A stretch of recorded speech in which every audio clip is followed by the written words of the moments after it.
This week on Crossroads Politics, putting Indiana law enforcement on the front lines of the immigration battle. There are not enough ICE agents to seek out criminal aliens in the United States. Once you put people in a jail, that is a liability. You have to take care of them properly. From the governor's office to the floor of the General Assembly, how the fight over immigration is impacting Hoosiers. Plus, caring for veterans shouldn't be a partisan issue. It's hard to make it if you're homeless and then don't have somewhere to go clean up. supporting Hoosier veterans. Indiana lawmakers take a break from the session to fundraise for those who served. Will Indiana drive off a fiscal cliff on road funding? From raising vehicle taxes to a new tax on deliveries, lawmakers want to give communities some options. And hospitals in the hot seat. Their prices are among the highest in the country, so should they lose their nonprofit status? We'll hear from both sides. Thanks so much for joining us here on Crossroads Politics here on WTHR Plus. I'm Dustin Grove. Nikki Kelly, editor of the Indiana Capitol Chronicle, is usually here next to me. She's off, but she'll be back next week. In the meantime, Governor Mike Braun had his first State of the State address on Wednesday. Want to get right to it. Emily Longnecker joins us from the State House, and she was there when the governor spoke. So, Emily, what did Governor Braun have to say about this? What is the State of the State? Well, Dustin, he said the state of the state is strong. Now, Governor Braun didn't break any new ground in his speech Wednesday night when he delivered it. He touched upon many of the same themes and issues that he talked about during his successful run for governor, issues like lowering taxes, economic prosperity, and public safety. I believe the work of this legislature has put us in a position to achieve great things if we seize the opportunity and act decisively. Tonight, I'm going to outline the wins my administration has already secured for Hoosiers and legislation we can pass now to make life better for the people we have the honor to serve. And we're going to do that with your help. The governor also highlighted some of his most controversial moves since taking office, including his executive order to remove diversity, equity, and inclusion efforts from state government. Now, that order and funding changes in the governor's budget drew protests. Most of the members of the Indiana Black Legislative Caucus were not in that House chamber Wednesday night to hear Governor Braun's speech, and a group of African-American pastors and concerned citizens from Indianapolis confronted the governor earlier outside his office. So, thanks for coming in here. I'm going to get a meeting scheduled for as long as you'd want to talk about the issues. We'll accept scheduling a meeting with you. I will listen. I will be reasonable. Let's take you at your word. Now, many of those citizens and clergy are upset that funding for Martin University is not in the governor's proposed budget this year. That money was first added 2 years ago, and Martin University says it's a private institution, and its Board of Trustees chairman told 13 News that they knew that that grant might not happen in this new budget, and they had prepared for that possibility. The governor's office tells 13 News the funding in the last budget for Martin University was a one-time deal. Another topic of protest, the governor's executive order urging cooperation with U.S. immigration and customs enforcement, part of Braun's promise to deal with undocumented immigrants, that promise that he made on the campaign trail. Dustin? And immigration is an issue that really went front and center this week at the State House. Governor Braun also issued an executive order on that, as you mentioned, specifically getting Indiana law enforcement to help immigration and customs enforcement, or ICE, remove undocumented immigrants in Indiana jails. So how did he explain that push? Well, Dustin, he called his strategy worst first. Braun's executive order calls on state law enforcement to work with U.S. immigration and customs enforcement to remove undocumented immigrants who have been arrested for crimes committed in Indiana. Braun said he campaigned on the issue and that voters agree with him. Indiana is going to be a state that is going to help get people that came in here illegally and then committed crimes and are dangerous back out of the country. Braun also pointed out that he's following the lead of President Donald Trump, who has issued several executive orders on immigration and has overseen an uptick in activity by ICE arresting undocumented immigrants nationwide. We're going to do what the federal government asks us to do that's reasonable to help find the most egregious examples of illegal immigrants that have committed egregious crimes. And I'm going to direct any of our authorities to not resist, and hopefully they'll be compliant on their own. Governor Braun isn't the only one pushing for cooperation with ICE authorities. Lawmakers are working to get local police to do it too. On Tuesday, a House committee heard a bill that would require all Indiana sheriffs to reach an agreement with ICE. U.S. law allows ICE to delegate some of its federal authority to local police on certain immigration issues. They can do that in one of two ways. One is to train officers to deliver immigration warrants to prisoners being held in a jail that are already on ICE's radar. That training takes about 8 hours, according to the Legislative Services Agency. The other involves training officers to identify undocumented immigrants and start the deportation process for them. Learning how to do that involves a trip to South Carolina for training from federal officials. Now, the Indiana Sheriff's Association, which represents the departments that would be responsible for these agreements, is officially neutral on the question, but sheriffs who testified said they have limited resources. I'm open to the training as well, but I'm not open to let's bring in this and do this and start digging. I can speak for my office only. I don't have time to dig. We are not agents of ICE. We will support ICE like we do any other federal organization, but we're not going to go outside the walls of our jail to do their job. And that was Gibson County Sheriff Bruce Van Oven mentioning there that Indiana law enforcement already cooperate with their federal counterparts. In fact, it is Indiana law that they do so. Dustin? Interesting to hear those comments from those sheriffs. And Emily, sheriff's departments aren't the only ones facing this pressure. Yeah, Dustin, two other bills are putting Indiana police in the immigration enforcement business. House Bill 1393 would require police to report any undocumented immigrants they arrest to ICE. That means whether someone is charged with a misdemeanor or felony, if they had probable cause to believe they were undocumented, they would have to tell the sheriff, and then the sheriff would have to let ICE know that. Senate Bill 172 would level criminal penalties against local police who do not cooperate with federal or state agencies on these immigration issues. Indianapolis Metro Police Chief Chris Bailey posted online saying lawmakers are asking police to do things they legally can't, saying in part, quote, local law enforcement, including IMPD, does not have the authority to enforce federal immigration laws. IMPD has not been asked to take part in immigration sweeps, nor do we have any intention of doing so. This is not our role. Bailey went on to say that people should not worry about their immigration status when reporting a crime or calling for emergency services. Police Union President Rick Snyder supported Bailey, saying this is about letting local police do their jobs. We are in no way advocating to harbor or conceal a criminal illegal alien from ICE or impede the lawful work of federal agents. We just want to make clear and ensure that there is a clear delineation on the actual roles between our federal agents and local police officers as we move forward. All of that came on the same day that Indiana Attorney General Todd Rokita sued St. Joseph's County Police Department for allegedly not cooperating with immigration authorities. And Emily, just to go back to the governor's executive order for a second, if you read it closely, there doesn't appear to be anything new or different. It seems to affirm what we've heard is already being done, which is encouraging local police agencies to cooperate with feds. Yeah, that's right, Dustin. It directs state police to cooperate with ICE, and it encourages local police departments to do the same. And as we've reported before, that's something the FOP and IMPD says they're already doing. All right, Emily, thank you. Lawmakers are also facing some pushback from the LGBTQ plus community.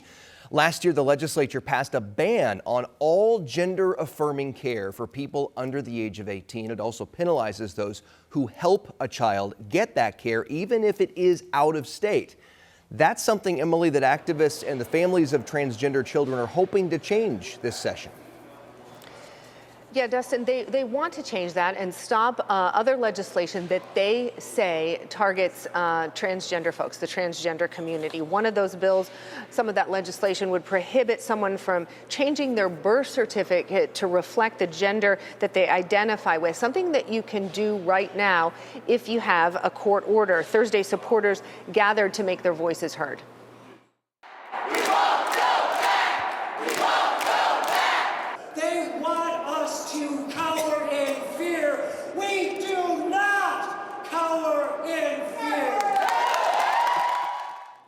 That was Emma Vosicki, the executive director of Gender Nexus, an organization that provides support and resources for gender-diverse Hoosiers and their families. Senate enrolled Act 480 bans parents and doctors from providing hormone therapy and puberty blockers for transgender kids here in Indiana. Also under the law, Hoosier doctors are not allowed to talk with parents about out-of-state treatment options. They cannot even talk about possibilities. What kind of treatments are out there? All we're trying to do is let our kid be who our kid is and to raise them well. This session, Democratic State Representative Chris Campbell has proposed House Bill 1444 that would remove language in that current law, taking out the words aiding and abetting in it. Now, I reached out to Republican State Senator Tyler Johnson, who authored last year's law. He sent me a statement reading in part, quote, "I have the utmost compassion for children suffering with gender dysphoria and believe they deserve sensible counseling." He went on to say, "Since these procedures have irreversible and life-altering effects, it is appropriate and necessary our state has protections to make sure these procedures are performed only on adults who can make the decision on their own behalf." Now, the bill to change language in the law also has the support of the ACLU, but so far it has not been scheduled for a hearing. Dustin? All right, Emily, we'll circle back with you here in a few minutes. Still ahead on Crossroads Politics, there is a tool to fight back against fentanyl overdoses, but right now it's illegal in Indiana. We'll explain all the legal wrangling around fentanyl test strips at the State House. Plus, it's definitely a baby step, but it's a big step. Protecting children from cancer, the push to fund pediatric cancer research. But first, getting road funding back on track. NDOT says it's projected to face a fiscal cliff when it comes to paying for road projects. How lawmakers may ask your community to find its own road funding. That's straight ahead on Crossroads Politics. Welcome back to Crossroads Politics. As we thaw out from January snow, Indiana roads are showing their wear and tear of winter, with those potholes to be sure. But paying for repairs is a problem that could get desperate in coming years. NDOT describes the problem as a fiscal cliff, and here's why. Most of Indiana's road money comes from the gas tax, but between an explosion in electric vehicles and more efficient engines, Hoosiers just aren't using gas the way we used to. So let's go back to Emily at the State House. How are lawmakers trying to close this growing gap between road use money and the roads, fixing them? Well, Dustin, they're trying to give counties and communities a way to raise the money themselves. And House Bill 1461 is all about finding ways to raise money for those roads. There are three big ways that this bill wants to do that. One is by increasing taxes on vehicles. Indiana counties and communities can already charge a wheel tax and a vehicle excise tax. They're meant to help communities with a lot of commuters, people who use the roads but don't pay local taxes to pay for those roads. Now, the state collects the money and pools it together. Then the money is distributed based on the road funding formula. But Marion County in particular isn't happy with that. They also want a change to the road funding formula. Right now, it uses center lane miles to calculate how much gas tax money should go to a community. That means a 2-lane road and a 6-lane road get the same amount of money. Marion County has more big roads than anywhere else, so they feel the difference the most. The other issue is that 37 Indiana counties haven't passed the wheel and vehicle taxes, so they don't pay into the system. The road funding bill encourages counties to sign up for the taxes so they can get more freedom with community crossroads funding. It also gives Marion County the right to triple the maximum vehicle and wheel tax for Marion County residents. It does not change the funding formula, which makes raising taxes a non-starter for the Hogsett administration. He's not going to ask Marion County residents to pay more while the taxes they currently pay don't follow traffic, are not invested back in those communities that have the most traffic. And so you're asking our residents to pay more for a system that we feel is broken.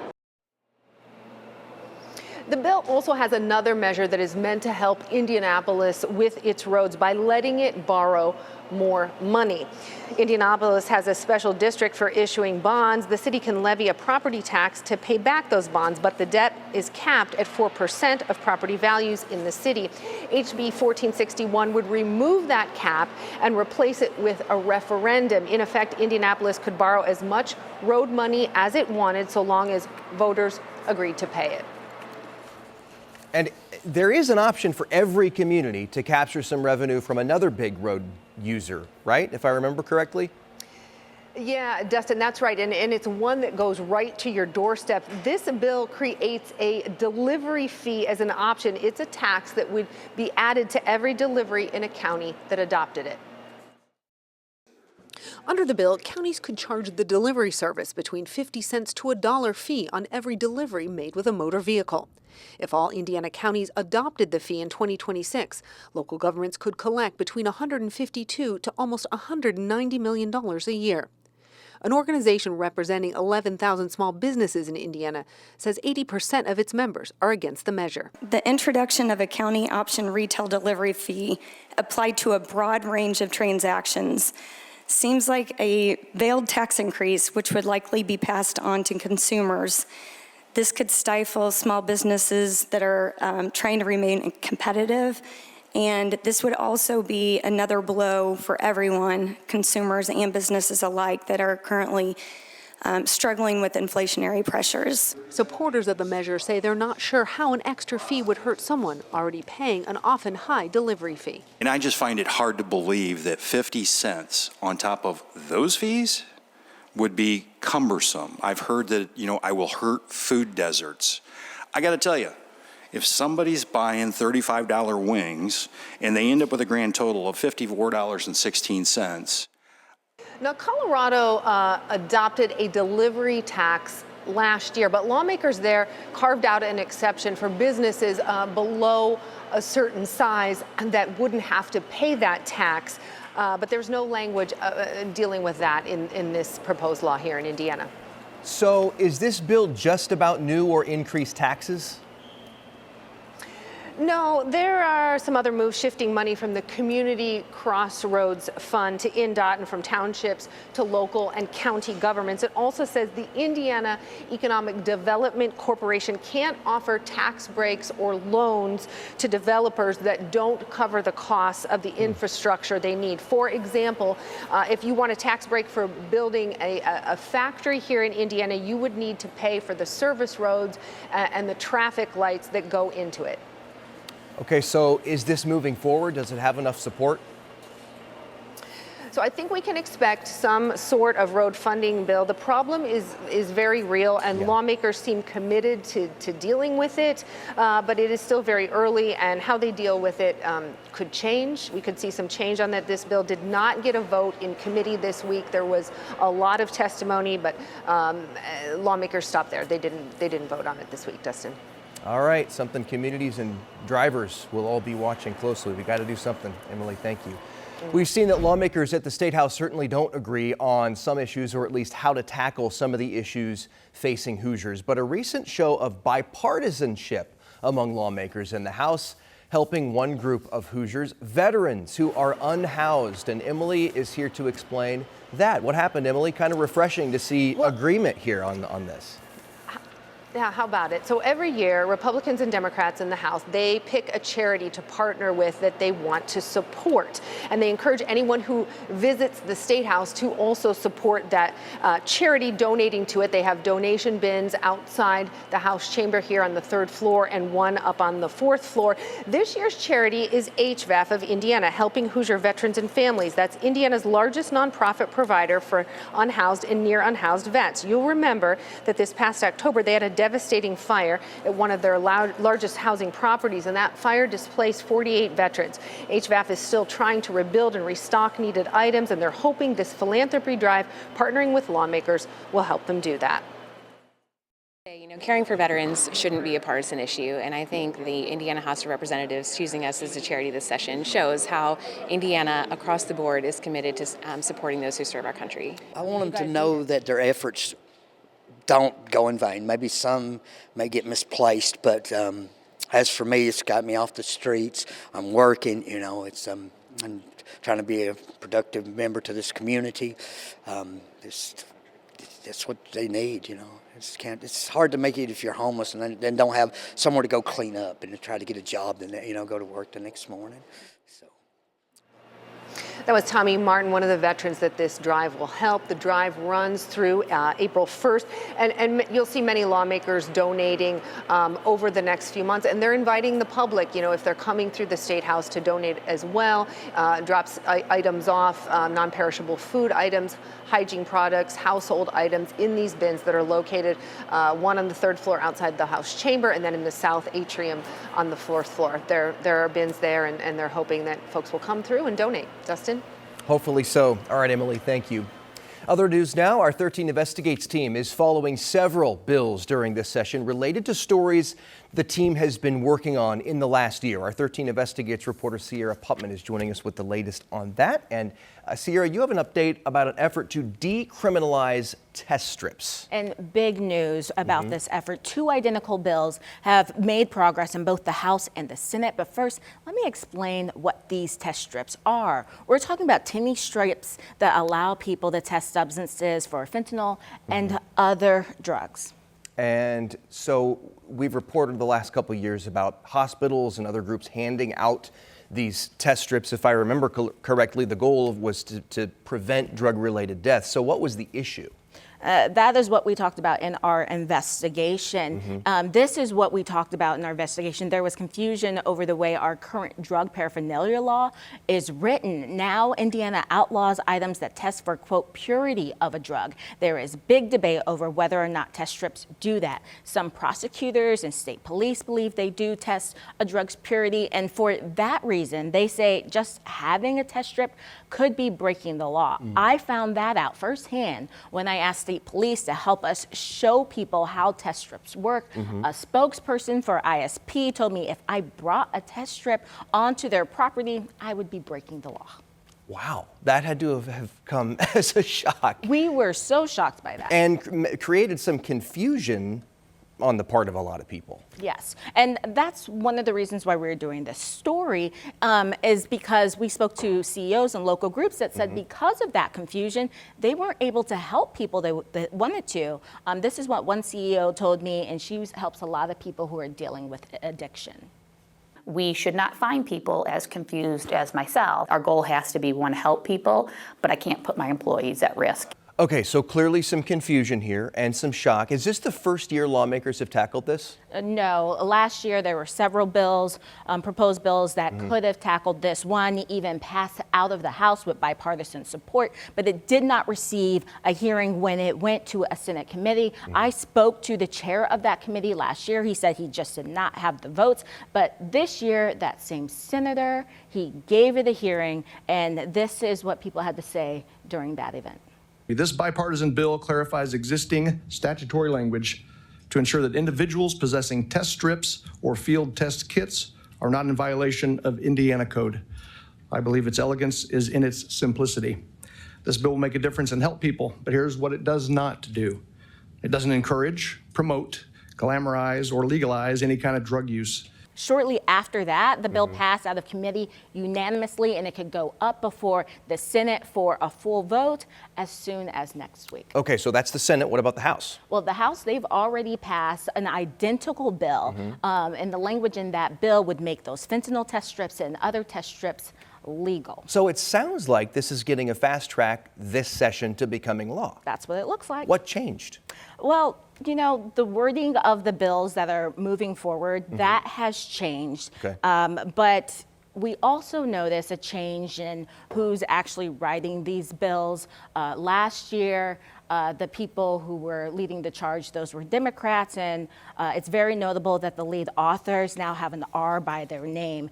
this effort is still receiving bipartisan support, but Republicans are clearly in charge of writing the proposed law, and it's pretty clear GOP leadership now is kind of giving its blessing, and that's kind of just politics. Yeah, that's politics. And you have an update on another bill you're following that we've talked about actually a couple weeks ago during our first show. This one deals with school safety and AEDs, and this is also a life-saving issue here. It is, and we just learned yesterday that this bill that would require AEDs in schools is scheduled to have a hearing this upcoming Wednesday. As it's currently written, SB 350 would require schools to have the devices and a plan to use them. And your sidelined investigation, that's what it was called, sidelined. It looked into why AEDs are not required in schools. Yeah, and our investigation found and explained that lawmakers watered down a previous attempt to make these life-saving devices mandatory. AED stands for Automated External Defibrillator. You've likely seen them hanging on the wall either at work or at church.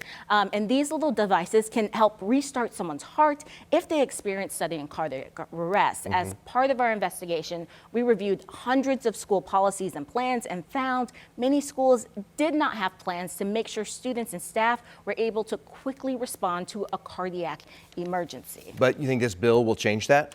That's what the advocates of this bill are hoping for. Even the American Heart Association is behind this effort. All right. Well, we know you'll continue to follow it, both the test strip and the AED proposals this legislative session. Thanks very much for your work following these. It's a busy session. And it's important, yeah. Straight ahead on Crossroads Politics, hospitals and prices. A tense hearing as lawmakers draw a line in the sand with some of Indiana's biggest hospital networks. And then a mother loses her son to cancer. Now she's pushing lawmakers to make sure other parents don't feel her pain. The push for research funding. That's right after the break. Hospitals were in the hot seat this week as lawmakers considered a bill to target their nonprofit status. And here's why. Indiana hospital prices are among the highest in the country. We've been reporting that the last couple of years. And critics have been looking for ways to bring those prices down. Take a listen. Our collective goal is how are we going to get to fair pricing and healthcare affordability? And I believe this bill sets a really great standard for how to get there. Simply put, if you are a not-for-profit hospital, we are simply asking you to reflect that in your prices. And if you aren't willing to do that, then you're a for-profit hospital. And as such, you should be paying the taxes that any for-profit entity pays today. The person you heard from was Gloria Sachdev, who is Governor Braun's Secretary of Health and Family Services. She also said many nonprofit healthcare systems have large reserves in the billions of dollars to cushion their bottom line. Sachdev was there to show support from the governor's office for House Bill 1004, which of course is important for proponents of that bill. So here's what it would do. House Bill 1004 sets a clear financial boundary for hospitals claiming nonprofit status. If a hospital charges more than 200% of the Medicare rate for services, it would lose its state tax exemption. Well, the Indiana Hospital Association says it acknowledges costs are too high, but they are moving in the right direction. Say they're trending lower, and they say this particular bill would actually do more harm than good. It will cause substantial financial damage to hospitals, and as a result, harm the communities they serve. It will reduce access to care. They claim it would also end up providing a financial windfall for insurance companies and would not, in the end, result in lower costs to consumers. The bill did not advance this week. Instead, the chair of that committee opted to hold the bill for further consideration and entertain potential changes. The future of new research projects like ones dealing with pediatric cancer is in question with that recent announcement from the Trump administration calling for a freeze on federal grants and loans while they review spending. The National Institutes of Health announced current clinical trials can continue as scheduled. One Indiana mom has been fighting for more pediatric cancer research to take place right here in Indiana. She wants the state to establish a pediatric cancer research fund. Only 5 states have a fund like this right now, while all 50 states give money to adult cancer research. Let's bring Emily Longnecker back from the State House. You've been talking about this before. You talked with this mom, and this isn't the first session she's been to the State House with this request. Yeah, Dustin, Heather Garvey has certainly been to the State House before, and this request for Indiana to create a pediatric cancer research fund is deeply personal for her. Garvey lost her 9-year-old son Mason nearly 5 years ago to cancer, and by the time he was diagnosed, Garvey says Mason had already had stage 4 cancer that had spread throughout his body. Garvey says in 50 years, only 11 drugs have been developed to treat pediatric cancer, something she learned when Mason was undergoing treatments. Now, 2 years ago, Garvey was at the State House in support of a bill to establish a pediatric cancer research fund. That bill called for the state to provide $2 million for the fund. It never got a hearing. Now, this year's bill, this similar bill, House Bill 1453, did and passed out of the Public Health Committee. You know, your kids aren't supposed to pass away before you do. And that's just it's unnatural. And I think there are things that we can do, and that if we put money toward this, we can keep that from happening.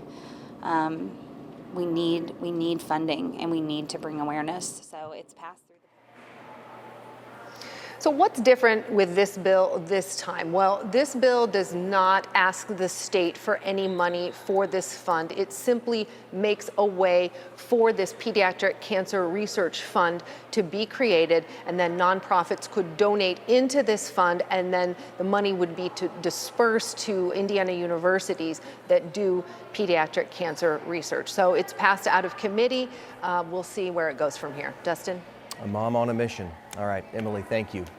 And that does it for this week's episode of Crossroads Politics. Thanks for joining us. You can watch us every Sunday of the legislative session at 10 a.m. here on WTHR+. Until next time, for Emily Longnecker and Sierra Putman, I'm Dustin Grove.